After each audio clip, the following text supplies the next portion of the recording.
Morning intuitives. Wanted to get another video out. As always, thoughts are racing around my head and I reflect upon things. It's kind of a big part of being an INFJ. And I was thinking back to my past, as we often do, probably too much. But I was thinking more about my childhood and, in the lens of what I know now and what I didn't understand then. And it made me want to do a video on, what it's like to grow up as an INFJ. What a unique and awkward experience that is. So, childhood and especially teen years for most INFJs, not the greatest time. I mean, there are times that are, but by and large, specifically your time at school, is not going to be something you look back on that fondly, and that's for a lot of reasons. So one, like INFJs were very introspective people, and we often, value authenticity, honesty, and integrity above pretty much anything else. So being in an environment that's very superficial, very fake, very much about conforming and obedience, that, blind allegiance, not our thing. Superficial conversations, not our thing. Fitting in, not our thing. We're very introspective. So being in an environment, in a school, specifically like for somebody like in my situation, where if your parents moved you right when you were about to start school, so the friends that you formed, like growing up in your neighborhood in your early childhood and preschool and stuff, are now gone, especially if you fit in with them, because some of them were like-minded people and you were in a fairly liberal area and you moved to a uber conservative area as a 5-year-old INFJ witch with shoulder length hair, like I did, can be a very much a shock to you. And, you're not just being INFJs, like I said, we're very authentic. You're not just going to automatically adapt into that situation. I can recall even to this day, my first day of kindergarten, some, like I would say good old boy in training, whose family had been in that town for 6 generations, very, very conservative, very country minded, said to me, he's like, I don't know where you came from, but you need to go back. And, my thought was, I would love to go back. I would come home from school every day for 2 years and tell my mother I wanted to go home, meaning back to our old neighborhood where I was happy. But she wanted a bigger house, not that we needed it, but, baby boomer stuff, things, that's what matters. Look what I have and you don't. Look what I have. Give me that, it's mine. Look at this, look at this, look what I have. Look at my possessions. I'm so great. So, that kind of thing. Not that I didn't have, friends. I did have a close-knit circle of friends. Eventually, most of us were in the honors program together, and what a crock of shit that was. Oh, yes, do more work, and it's harder and all that, and, but people value intelligence and hard work and all that. The fuck they do. The fuck they do. They value conformity, obedience, subservience, exploitation, and above all else, cronyism and nepotism. So, sorry, I'm on one. I'm going to bring it down, back on point. Growing up as an INFJ, we don't make friends that easily because we crave authentic connections based on, common ground, common interests, similar ways of thinking, similar ways of viewing the world. We don't make friends just to make friends, just to not be alone, because, we can't, unlike other intuitive types like ENFPs, ENFJs, they're good at faking it. They can be the weirdo, but pretend to be normal on the outside as kids. INFJs, yeah, not so much. And plus, we have that whole introversion thing, too. So the idea for an INFJ to put themselves out there to try to connect with people at a young age can be very terrifying. Now, speaking from my own experience, that was especially true because coming from, a narcissistic family, I was constantly being told how, you know, I'm not good enough and I should be like everybody else. Not because, no reason behind why that was. It's not like, well, everybody else is right because of this. It's just be like everybody else, conformity good, popularity important above all else, and you want to be popular. And INFJs, everything to us is, well, why? Why is that? Why? Why should I do that? So to me, when my mother was berating me about the importance of high school popularity and cliques when I was in elementary school, to me, it didn't make any sense even then. I'm like, well, what does that matter? Like, they were beating in college too, but it's like, well, high school only lasts a few years, and then you're off to college, and those people are gone. Like, why is this so important? Who, at like 7 years old, I could figure out like, who's gonna give a shit who was prom king when they were in high school a few years later? Like, well, what does that matter? What is there to gain from that? Nothing. But to them, that is the end all be all in many narcissistic families.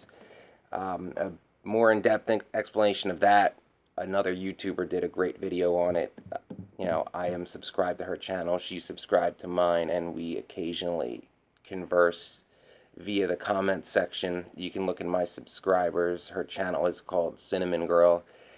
She is also a victim of narcissistic abuse from an Italian American background as well, and we're roughly the same age. So particularly for any female subscribers, she's not an INFJ, she is an introvert though. Any female subscribers that would prefer to hear some of the topics I talk about on narcissism from a female's perspective, that would be a channel I would highly recommend you checking out. And male subscribers too. She has some great content. She's understood this stuff for a few years longer than I have, and she's a little better at putting it, getting the thoughts from her mind out in front of a camera, because another thing INFJs struggle with. But again, we're going to get back to the point. So that introspectiveness, we crave authentic connections, we crave the why, we value integrity. So for us, learning is, we want to learn about things. We want to learn about things that are possible. The unknown, as I mentioned in a previous video, is appeals very much to us. And we don't like to learn things just to learn things. Like the idea in school, it's like, we learn this. Why? I'm never going to use it. You just have to. Why? Why? Doesn't make any sense to us. It can be a very negative environment.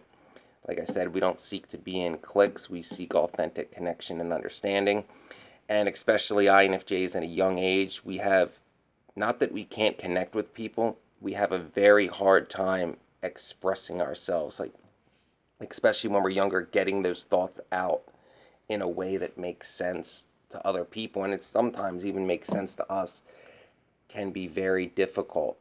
I looking back, the best I can recall, all the friends I made at a young age were all people that, I somehow conversed with one-on-one and became comfortable with. We're perfectly fine with being alone and left in our own heads rather than trying to fake it amongst a group of people we don't really like, and overthinking everything we say, and worrying if we say one thing wrong that doesn't coincide with the group think, that will be ostracized. Because INFJs, we are common targets for narcissistic abuse and bullying and hazing, because empaths in general usually are, and the introversion thing, we're often quiet, so it makes us easy targets.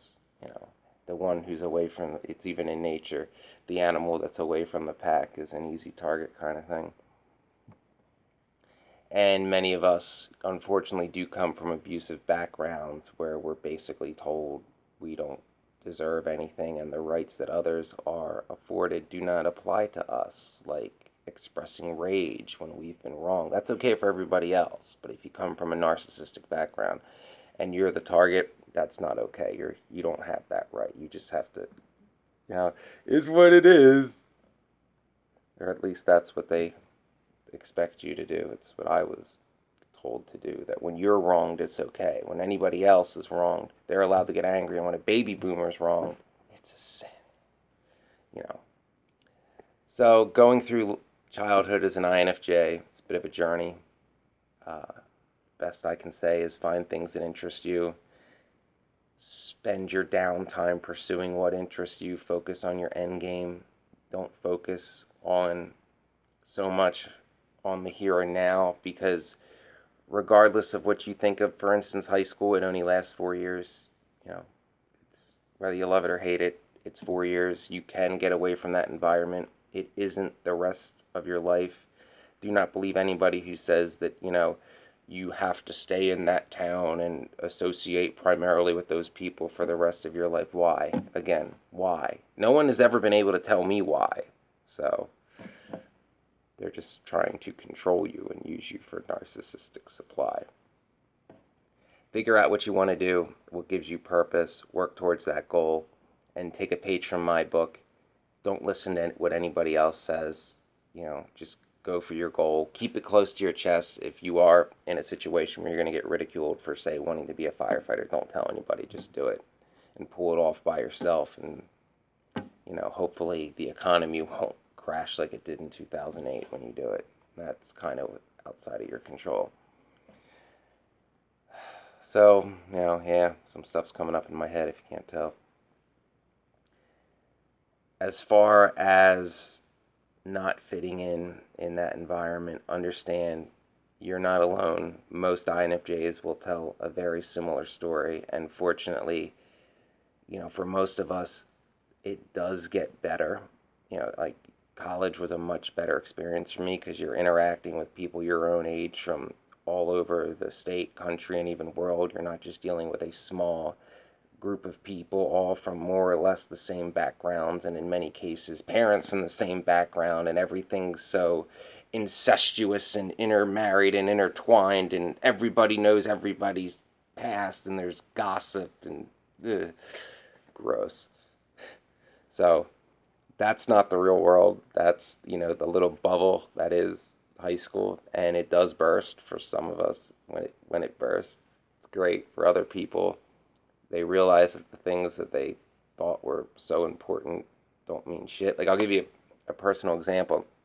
My senior year in high school, when I was doing modeling work, I was doing catalog stuff. Like, back then, this is 2005, so designers like Kenneth Cole, who I worked for, had a line called the Reaction line, and it was like their lower end line, and there would be models modeling for it in like the big thick catalogs that still were a thing back then for like Macy's and places like that. So I was doing a lot of that when I was 18, and a couple people in my school found out because it's not like I talked about it.